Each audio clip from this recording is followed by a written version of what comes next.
प्रभु का धन्यवाद करता हूँ आज के वचन के लिए। और पिछले दिनों में जो प्रभु ने मुझसे बात की वो मैं अ, आप आप लोगों के साथ बाँटना चाहूँगा। तो प्रभु हमारा बहुत ही महान परमेश्वर है, जो हर समय हमारी प्रार्थनाओं का उत्तर देता है। तो पिछले दिनों में मुझे चोट लगी और पिताजी को चोट लगने की वजह से मैं थोड़ा निराश-सा था। और निराश होने के समय में मुझे ऐसे विचार आ रहे थे मन में कि कुछ समय पहले मेरे मतलब इंडिया में आने से पहले मेरे माता-पिता ने जो मूर्ति पूजा वो करते थे, उस मूर्ति को वहाँ घर से निकाल दिया और कुछ भी नहीं रखा, सारी मूर्तियों को निकाल दिया। तो वो भी मेरे प्रार्थना का उत्तर परमेश्वर ने मुझे दिया था। और वहाँ पर मैं जब ये चोट लगने लगी तो मैं यही सोच रहा था निराश होकर कि अब मतलब उस समय मेरे रिश्तेदारों ने मेरे माता-पिता को काफ़ी धिक्कारा, बहुत ही बुरा-भला कहा और बहुत ही विषय में मतलब उन्हें बहुत ही बुरा-भला कहा। तब लेकिन उन्होंने नहीं सुनी किसी की और उन्होंने वो नहीं रखा घर में। तो मैं अभी यही सोच रहा था कि अभी जब एक के बाद एक हमें चोट लग रही है तो मैं यही सोच रहा था कि अभी वो सारे यही कहेंगे कि देखो आपने वो सारे मूर्तियों को और उसको निकाल दिया है, इसलिए तुम्हारे घर में फिर से ये परेशानियाँ और तकलीफ़ें आ रही हैं। तो ये सोचते समय मैं प्रार्थना कर रहा था, प्रभु मुझे सहायता कर क्योंकि वो लोग नहीं समझते। तब प्रभु ने इन वचनों से मेरे से बात की जो कि है मत्ती का सुसमाचार उसका 27 अध्याय, उसका 39 से लेके 43 वचन तक मैं पढ़ूँगा। और वहाँ लिखा है कि आने-जाने वाले सिर हिला-हिलाकर उसकी निंदा करते थे और यह कहते थे, ये मंदिर को ढाने वाला और 3 दिन में बनाने वाले, अपने आप को तो बचा, यदि तू परमेश्वर का पुत्र है, तो क्रूस पर से उतर आ। इसी रीति से प्रधान याजक भी शास्त्रियों और पुरनियों समेत ठट्ठा करके कहते थे, इसने औरों को बचाया और अपने आप को नहीं बचा सकता। यह तो इज़राइल का राजा है। अब क्रूस पर से उतर आ, तो हम उस पर विश्वास करें। उसने परमेश्वर पर भरोसा रखा। यदि वो इसको चाहता है, तो अब इसे छुड़ा ले, क्योंकि इसने कहा था, मैं परमेश्वर का पुत्र हूँ। तो यहाँ पर भी प्रभु यीशु मसीह जब क्रूस पर थे, तो लोग उनकी ठट्ठा कर रहे थे और तरह-तरह की मतलब उनके उनकी इंसल्ट कर रहे थे और बातें कहकर उन्हें साबित करने के लिए कह रहे थे। तो वही चीज़ प्रभु ने मुझे भी बताया कि हमें कुछ भी जब भी हम इन परिस्थितियों से गुज़रते हैं, तो हमें भी वो अविश्वासी रिश्तेदारों को कुछ साबित करने की ज़रूरत नहीं है क्योंकि हम जानते हैं कि हम परमेश्वर की इच्छा के अनुसार चल रहे हैं और प्रभु जो भी अनुमति देता है, वो हमारी भलाई के लिए ही देता है। तो यहाँ पर भी प्रभु यीशु मसीह ने उनको कुछ साबित नहीं किया क्रूस से उतरकर, क्योंकि प्रभु जानते थे कि वो परमेश्वर की इच्छा में है और जो भी उनके साथ हुआ है, वो प्रभु की इच्छा के द्वारा ही हो रहा है। तो वहाँ पर उन्होंने ये मतलब प्रभु की इच्छा में जो था उन्होंने सांत्वना रखी और कुछ भी साबित करने की कोशिश नहीं की। ना तो वो उनसे निराश हुए, ना उनसे नाराज़ हुए और ना उन्हें कुछ बुरा-भला कहा। हम आगे भी देखते हैं कि प्रभु ने यही कहा कि हे पिता, इन्हें क्षमा करना क्योंकि ये नहीं जानते कि ये क्या कर रहे हैं। तो इस वचन से प्रभु ने मुझसे बात की और मुझे बहुत ही दिलासा मिला और मैंने जाना कि जब हमारा परमेश्वर जो चाहता तो सब कुछ कर सकता था, लेकिन उसने भी परमेश्वर की इच्छा जानते हुए अपने आप को वहाँ पर शांत रखा और तो प्रभु को साबित करने की हमें कोई भी ज़रूरत नहीं है। अन्य जातियों में हम देखते हैं कि वो चाहते हैं कि वो उनके उनके जो जिसको भी वो मानते हैं, उनको वो साबित करने की कोशिश करते हैं। इसलिए हम दुनिया में इतना लड़ाई, इतना झगड़ा देख रहे हैं, क्योंकि वो दिखाना चाहते हैं कि उनका जो परमेश्वर है, जिसको वो मानते हैं, वो महान है। तो जैसे हम अन्य जातियों में देखते हैं और इसीलिए वो एक-दूसरे से लड़ते रहते हैं। लेकिन यहाँ पर हमारा परमेश्वर कभी भी किसी के ऊपर अपने आप को साबित करने की कोशिश नहीं, वो विश्वास के द्वारा ही अ, उस वो हम अपने आप को हम पर प्रकट करता है। जैसे कि हम मत्ती 16-17 में देखते हैं, वहाँ पर प्रभु यीशु मसीह जब पूछते हैं शिष्यों से कि तुम मेरे बारे में क्या कहते हो कि मैं कौन हूँ? और जब पतरस ये जवाब देता है कि तू मसीह है, परमेश्वर का पुत्र, तो प्रभु यीशु मसीह उससे कहते हैं कि ये किसी शरीर या मांस ने तुझ पर प्रकट नहीं किया, ये मेरे पिता ने तुझ पर प्रकट किया है। तो प्रभु परमेश्वर ही अपने आप को हम पर प्रकट कर सकता है। हमें उसको किसी के सामने साबित करने की ज़रूरत नहीं है, या उनको प्रभु में जीतने के लिए कुछ साबित करने की ज़रूरत नहीं है। हमने उनके लिए प्रार्थना करनी है और प्रभु ही अपने आप को उन पर प्रकट करेगा, और जब प्रभु प्रभु चाहेगा। लेकिन वहाँ पर मुझे काफ़ी दिलासा मिला, और फिर दूसरा जो वचन मुझे दिलासा दिया वो था इब्रानियों 12 अध्याय उसका दूसरे वचन से। और वहाँ लिखा है, और विश्वास के कर्ता और सिद्ध करने वाले यीशु की ओर ताकते रहे, जिसने उस आनंद के लिए जो उसके आगे धरा था, लज्जा की कुछ चिंता न करके क्रूस का दुख सहा और परमेश्वर के सिंहासन की दाहिने ओर जा बैठा। इसलिए उस पर ध्यान करो जिसने अपने विरोध में पापियों का इतना विरोध सह लिया कि तुम निराश होकर साहस न छोड़ दो। तुमने पाप से लड़ते हुए उससे ऐसी मुठभेड़ नहीं की कि तुम्हारा लहू बहा हो, और तुम उस उपदेश को जो तुमको पुत्रों के समान दिया जाता है भूल गए हो। हे मेरे पुत्र, प्रभु की ताड़ना को हल्की बात न जान, और जब वह तुझे घुड़के तो साहस न छोड़, क्योंकि प्रभु जिससे प्रेम करता है उसकी ताड़ना भी करता है, और जिसे पुत्र बना लेता है उसको कोड़े भी लगाता है। तुम दुख को ताड़ना समझकर सह लो, परमेश्वर तुम्हें पुत्र जानकर तुम्हारे साथ बर्ताव करता है। वह कौन सा पुत्र है जिसकी ताड़ना पिता नहीं करता? यदि वह ताड़ना जिसके भागी सब होते हैं तुम्हारी नहीं हुई, तो तुम पुत्र नहीं पर व्यभिचार की संतान ठहरे। फिर जब कि हमारे शारीरिक पिता भी हमारी ताड़ना किया करते हैं और हमने उनका आदर किया, तो क्या आत्माओं के पिता के और भी अधीन न रहे, जिससे हम जीवित रहे? वे तो अपनी अपनी समझ के अनुसार थोड़े दिनों के लिए ताड़ना करते थे, पर वह तो हमारे लाभ के लिए करता है कि हम भी उसकी पवित्रता के भागी हो जाएं। वर्तमान में हर प्रकार की ताड़ना आनंद की नहीं पर शोक ही की बात दिखाई पड़ती है। तो भी जो उसको सहते सहते पक्के हो गए हैं, बाद में उन्हें चैन के साथ धर्म का प्रतिफल मिलता है। तो इस बात ने और भी मुझे प्रोत्साहन दिया कि प्रभु जिससे प्रेम करता है उसकी ताड़ना करता है। हम ये प्रकटीकरण उसका 3 अध्याय उसका 19 वचन में भी पढ़ सकते हैं।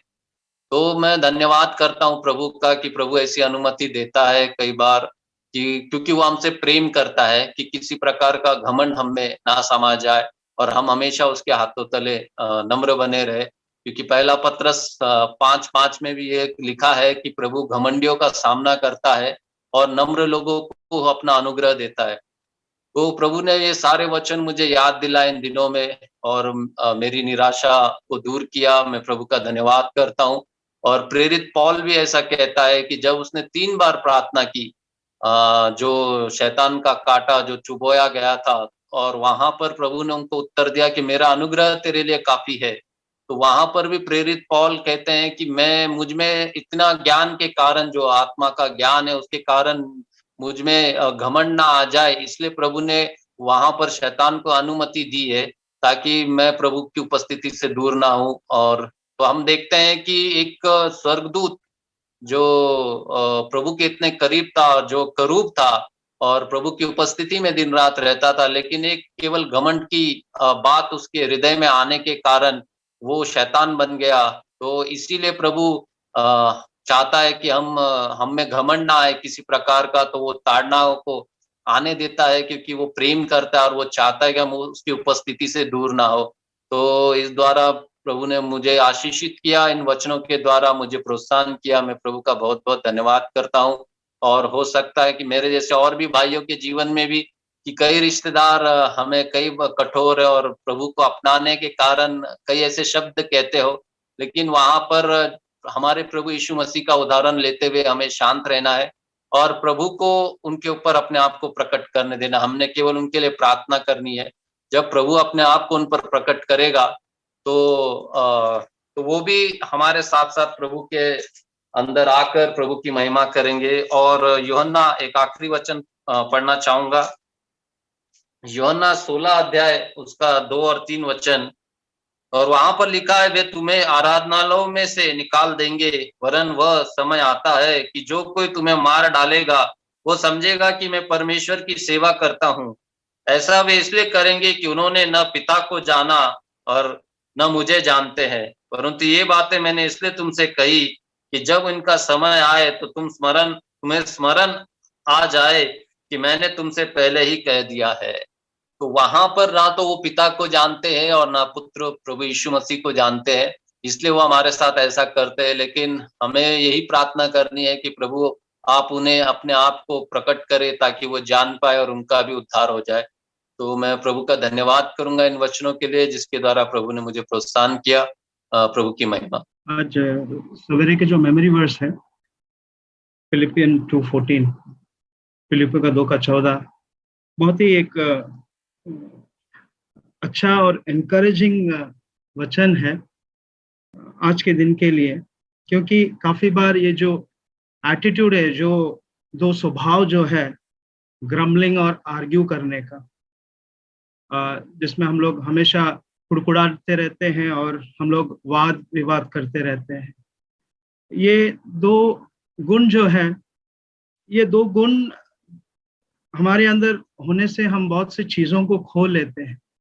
और एक ग्रम्बलिंग का जो अगर इसका डिक्शनरी में इसका अगर क्लियर एक्सप्लेनेशन देखें, वहां पे ऐसा लिखा है explaining a complaint in a bad tempered way, मतलब एक ऐसा कंप्लेंट करना या कुड़कड़ाहट के साथ आना एक गलत तरीके से या एक गलत विचार के साथ या गुस्से के साथ, जो बहुत ही ठीक नहीं है। और ये जो आर्ग्यूमेंट जो होता है, ये एक विपरीत एक्सप्रेशन देना, विपरीत तरीके से बोलना, और वो भी एक गुस्से के साथ वाद विवाद करते रहना।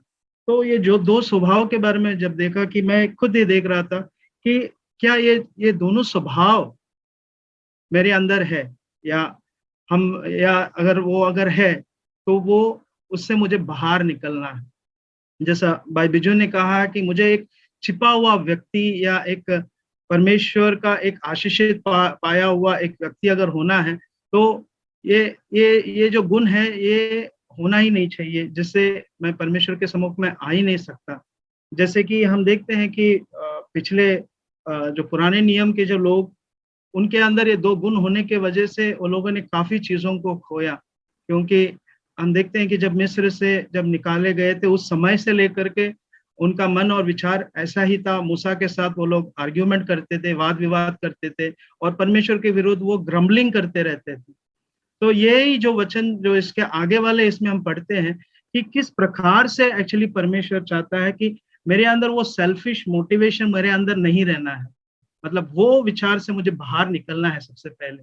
अगर वो सेल्फिशनेस मेरे अंदर रहेगा या सेल्फ इंटरेस्ट मेरे अंदर रहेगा या स्वार्थिकपन मेरे अंदर रहेगा, तो वो चीज मुझे काफी मेरे आत्मिक जीवन में बढ़ने में रुकावट लाएगी। इसीलिए वो फिलिपियों का 2:3 में ऐसा लिखा गया कि हम हर एक जो है नम्रता के साथ एक दूसरे को हम encourage to be move treat one another, इस तरीके से हम उत्साहित करना है कि जैसे हम अपने आप को जिस तरीके से समझते हैं और संभालते हैं। वहां पे इंग्लिश में ऐसा लिखा है more important then your self, more important then your self. ऐसा है कि मुझसे भी ज्यादा मुझे मेरे भाई मेरे बहनों को उतना ही तरीके से देखना है और उतना ही तरीके से उनका जो दुख और दर्द को मुझे समझना है। और जब मैं ये चीज को करता हूँ, मेरे अंदर ये दोनों जो बातें हैं, जो कुड़कुड़ाहट और जो आर्ग्यूइंग करने का ये स्वभाव मेरे अंदर होना नहीं चाहिए। और उसके बाद ऐसा है कि उसके 4 और 5 में ऐसा लिखा है, you should be concern not only about your own interest, मतलब मेरे स्वार्थिक इच्छा नहीं होना चाहिए, but about the interest of others as well. दूसरों का भी वही तरीके से, जैसे मैं अपने काम को करूं, जो अपनी तरीके से मैं चीजों को देखता हूं या वो इंटरेस्ट लेके मैं करता हूं, उसी तरीके से करो। और इसीलिए उस वचन में 5 में कहता है ये जो स्वभाव है ये प्रभु यीशु मसीह के अंदर था। जैसे 5 में लिखा है, you should have the same attitude towards one another that Christ Jesus had. तो मेरा जो स्वभाव है, तभी जाकर के मैं प्रभु यीशु मसीह को जब मैं धारण करता हूँ, वो चीज मैं दिखा सकता हूँ। मतलब बाहरों बाहर ही मैं अपने चीज अगर मैं करने जाऊं, या दूसरों को दिखाने के लिए अगर मैं मदद करने जा रहा हूं, या दूसरों को दिखाने के लिए मैं अपनी भाई और बहनों के साथ में संगति रखता हूं, वैसा नहीं होना चाहिए। मेरा मेरा ऐसा होना चाहिए, जैसे बिजू भाई ने बताया कि एक हिडन जो रोल होता है, एक बहुत बड़ा रोल होता है। मुझे उस जगह में बन के, एक नम्रता में होकर के अपना कार्य परमेश्वर को महिमा देते हुए बना रहना चाहिए। और इसीलिए उसका जो 2:16 में ऐसा है, पॉसिबल ओनली बाय, और ये चीज कभी कभी सफल होगा, ये चीज कभी होगा जब मैं उस जो वचन है, जो जीवन का वचन है, और जीवन का वचन जो है वो प्रभु यीशु मसीह है, जब उसको मैं पकड़ के रखता है, जो जो 2:16 में लिखा है, possible only by holding on to the word of life, that is Jesus Christ. तो मैं जब उस वचन को जब पकड़ा रहता हूं, तब जाके मेरे अंदर वो मैं अपने भाई के और या बहन के साथ मैं उस तरीके से प्रेम कर सकती हूँ जिसके अंदर कोई कलंक या कोई तरीके का एक भेदभाव या कोई तरीके इम्प्योरिटी नहीं होगा। अगर है तो प्रभु हमें वो चीज से हमें मुक्त करेगा, जब प्रभु यीशु मसीह का वचन ही है जो हमें सहायता कर सकता है। सचमुच में इस मेमोरी वर्स में बहुत ही उत्साह पाया हूँ, और प्रार्थना करता हूँ कि परमेश्वर हमारे सहायता करे और मदद करे, प्रभु यीशु मसीह के नाम से, आमेन। I thank God for what I heard today. मैं परमेश्वर का धन्यवाद देता हूँ आज मैंने जो सुना उसके लिए। When you doing a memory verse, all the brothers and sisters, they were speaking for other translations. और जब हम मेमोरी वर्स सुन रहे थे तो सब भाई बहन जो है अलग अलग अनुवादों से उसको कह रहे थे। One it says complaining, one it says grumbling, third it says disputing. और एक है शिकायत करना, एक जगह है कुड़कुड़ाना, और एक जगह है विवाद करना। Normally when disputing is something, we make an issue out of it. विवाद करना ये उसका अर्थ है कि किसी बात पर बहुत बखेड़ा खड़ा करना। Complaining is you want to complain like everything is happening to me, like this happened, like this shouldn't have happened, but it happened to me. और शिकायत करने का मतलब है कि हम बार बार यही कहते हैं कि ये बात मेरे साथ नहीं घटनी चाहिए थी, फिर भी मेरे जीवन में ये हुआ है। And grumbling is inside our own hearts. You just keep on, you keep feeling bad. You think something bad about all these things that happen. और कुड़कुड़ाना जो है ये हमारे ही मन में होते रहता है, जब हमारे जीवन में जो कुछ होता है उसके बारे में हम बार बार बुरा ही सोचते रहते हैं। All these things happen when I only think about my own self. I don't think about God, not think about my brothers and sisters. ये सारी बातें तभी होती है जब मैं सिर्फ और सिर्फ अपने आप के विषय में सोचता हूँ, ना ही परमेश्वर के विषय में, ना मेरे भाइयों बहनों के विषय में। It's a totally selfish thing from my side. ये मेरे अंदर से आने वाली एक स्वार्थी बात है। But I feel like I have been a victim, and why this happened to me. All those things that coming up, and then Satan also filled in more thoughts in that. और जहां मैं अपने आप पर तरस खाकर सोचने लगता हूँ कि ये सब मेरे साथ क्यों हो रहा है, और फिर शैतान भी ऐसे ही विचार मेरे मन में डालता है। There's one, normally we have a beatitude, but there's one more beatitude that should be there. Like, blessed is a man who knows the will of God and submits accordingly to it. और जैसे पहाड़ी उपदेश में यीशु मसीह ने वो वाक्य कहे थे कि धन्य है वो व्यक्ति, ऐसा एक और वाक्य होना चाहिए, धन्य है वो व्यक्ति जो परमेश्वर को इच्छा को जानता है और उसके प्रति समर्पित होता है। When I know the plan and the will of God, I won't be grumbling and complaining, but I'll be happy and I'll be joyful that God is working in my life. जब मैं परमेश्वर की इच्छा और योजना को जान जाऊंगा तब मैं कुड़कुड़ाहट नहीं करूंगा, शिकायत नहीं करूंगा, पर परमेश्वर मेरे जीवन में काम कर रहा है, इस वजह से मैं आनंदित रहूंगा। Because there's one faith inside, God is fighting for me. He is doing that work in me. क्योंकि मेरे अंदर ये विश्वास है कि परमेश्वर मेरे लिए लड़ रहा है, वो मेरे अंदर इस काम को पूरा कर रहा है। Let God really help us to have that faith and that we really submit our lives totally to Him. परमेश्वर सचमुच हमारी सहायता करे कि हमारे पास ये विश्वास हो कि हम अपने जीवन को उसके प्रति समर्पित करें। That when we every day when it's sort like God, you are a light, you are a guiding light, you are a tower and a refuge. जहाँ हर दिन हम परमेश्वर को कहे कि परमेश्वर तू ही मेरा मार्गदर्शन करने वाली मेरी ज्योति है और मेरा शरण स्थान है। That will also be make me happy every day that I'm in constant fellowship with God. और ये बात मुझे हर दिन आनंद देगी कि मैं निरंतर परमेश्वर के संगति में हूँ। May God really help us. परमेश्वर हमारी सहायता करे। प्रभु को धन्यवाद देती हूँ जो इन दिनों में मैंने सीखा उसके लिए कि संतुष्ट बहुत बड़ा प्रतिफल है मेरे जीवन में। मैं प्रभु का धन्यवाद देती हूँ कि जो भी हमारे पास है हमको संतुष्ट रहना है। जो परिवार प्रभु ने दिया है उसको पूरा प्रेम के साथ हमको उसको लेना है। हर एक चीज में प्रभु को आभारी रहना, ये प्रभु ने सिखाया मुझे। इसके लिए मैं प्रभु का धन्यवाद करती हूँ। जैसे मैंने मेरे जीवन में देखा कि कई समय ऐसा था कि मैं कुड़कुड़ापन, जैसे ब्रदर बता रहे थे, तो प्रभु ने सिखाया कि कितना संतुष्ट, जब हम संतुष्ट रहते तो वो जो आनंद है जो प्रभु के साथ में है वो कोई हमसे छीन नहीं सकता। और संतुष्ट ऐसा है कि जो भी हमारे पास है, जो प्रभु ने किया वो बहुत बड़ी चीज है, लेकिन जब उस चीज को देख नहीं पाते जो प्रभु ने मेरे जीवन में किया, कितना संभाला, अब तक संभाले आए और हमेशा एक नया एंकरेज किया, आत्मा में बढ़ने के लिए सहायता किया। तो प्रभु ने इतना किया है तो भी मन में कुड़कुड़ापन की ये नहीं वो नहीं, मतलब हमेशा कुड़कुड़ाया। तो ये सारी चीजें प्रभु ने मुझे बहुत कुछ सिखाया है कि हमको संतुष्ट रहना। जब हम संतुष्ट के इसमें आ जाते तो मन इतना, प्रभु के संगति में इतना आनंद होगा कि जैसे लगेगा कि इस संसार में सबसे बड़ा धनी हम है, क्योंकि हमारे पास वो आत्मिक ईश्वर, वो परमेश्वर है जो कोई हमसे छीन नहीं सकता। तो वो आनंद, वो भरपूरी, जब संसार में सब कुछ है लेकिन उनके पास वो परमेश्वर ही नहीं है, तो सब कुछ होते हुए भी वो कुछ नहीं है उनके पास, ऐसा मैंने देखा। और मेरे पास इतना भरपूरी से प्रभु ने वो संतुष्ट का आत्मा भरा है कि मेरे को प्रभु ने सहायता किया कि हम, हमारे पास जो भी है उसमें हम बहुत आनंदित रहना, प्रभु के साथ आनंदित रहना, आनंद मनाना, परिवार में आनंद मनाना। इसके लिए मैं प्रभु का बहुत धन्यवाद करती हूँ कि संतुष्ट से बड़ा और कुछ नहीं है एक मसीह के लिए। धन्यवाद।